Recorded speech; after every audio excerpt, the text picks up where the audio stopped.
Single?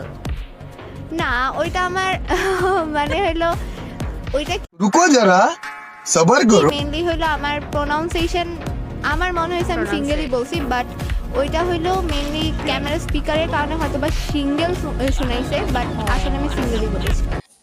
আসলে কাজ উনি ঠিকই সিঙ্গেল বলছে, বাট ওনার দাঁতের ফাঁক দিয়ে কতটা সিঙ্গেল বুঝাইছে। হ্যাঁ, হোয়াটসঅ্যাপ গাইস, কেমন আছো সবাই? আশা করি খুব ভালো আছো। বরাবরের মতো আবারও চলে এলাম তোমাদের সাথে মজার কিছু ফানি ভিডিও নিয়ে। So let's begin to start.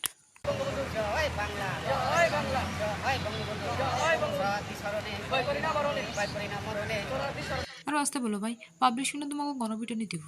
তেমন কিছু না গাইস, এক্সট্রা ক্লাস করতে গিয়েছিল, আর বাকিটা ইতিহাস। কি বলবো? আমার ওনার মতো বলতে ইচ্ছা করছে, কি বলবো। বাবাই বলা হয় বাবা অথবা দাদাকে, এটার একটা অর্থ আছে প্রেমময় বা সুমিষ্ট এরকম কিছু रुको जरा सबर একটা। আপনি যদি আপনার হাজবেন্ডকে বাবাই ডাকেন, তাহলে সন্তানদেরকে কি ওগো ডাকবেন? ওনার মতো একজন মানুষ সন্তানদেরকে ওগো রাখতেই পারে। পরকীয়া করলে যা হয় আর মানে পরকিয়া করে আপনি বর্তমান হাজবেন্ডকে বিয়ে করেছেন। লাঙ্গের আশা কইরা তোমার ভাত যা বাবা, বেচারাকে একদম সাবান পানি দিয়ে ধুয়ে দিল। আরের ভাত চাঙ্গে তোমার লাঙ্গে, ও তোমার লাঙ্গে। তো গাইস, চলো এবার দেখা যাচ্ছে বিশ্ববিখ্যাত সেই মডেলকে, সেই সেলিব্রিটিকে, যার জন্য হাজার মানুষ ওয়েট করতেছে।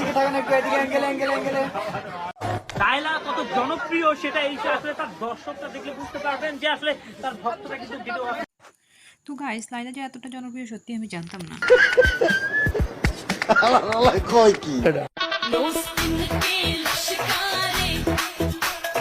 रुको जरा सबर करो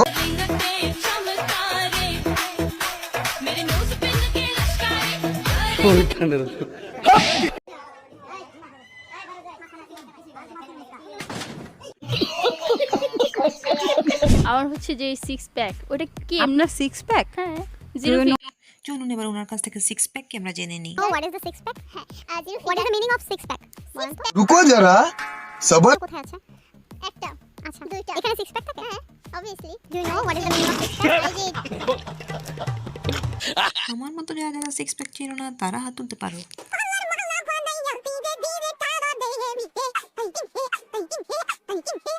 কক্সবাজার যাওয়ার আগে, Welcome to Coxbazaar. তারপর যখন কক্সবাজার যাই,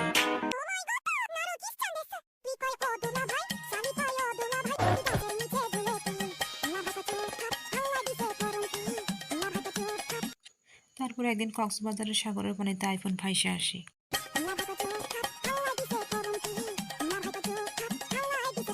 বুঝো না এই ব্যাপারটা? আমি বিশ্বাস করি না। তো রুকো যারা সবর করে দে তুই আল্লাহ, এ জনমের গুনাহ খাতা মাফ করে দে তুই আল্লাহ। লা ইলাহা ইল্লাল্লাহ মুহাম্মদ রাসূলুল্লাহ, এ জনমের গুনাহ খাতা মাফ করে দে তুই। হে গাইস, একেই বলে কট প্লাস পূর্ণ। মেয়েদের দিকে এত ফোকাস কেন? আমাদের দিকে দেখলে ভালো লাগে না নাকি? আমাদের ছেলেরা কথা বলে না? আরে ভাই, ছেলেরা কথা বলার জন্য তো পাগল হয়ে আছে। আপনি জাস্ট ক্যামেরাটা তো নিবেন, ক্যামেরা নেন না তো তারা কথা বলবে। আজকালকার সাংবাদিকরাও বেশি ভিউজ পাওয়ার জন্য মেয়েদের সামনে ক্যামেরা নেয়। দেখলে ভালো একটা মাইয়া দেখলেই তার উপরে ক্যামেরা। ভাইটি আসলে সত্যি কথা বলছে গাইস। তো গাইস, ভিডিওটি কেমন লাগলো অবশ্যই জানাবেন। ভিডিওটি ভালো লাগলে অবশ্যই লাইক কমেন্ট শেয়ার করে পাশে থাকবেন।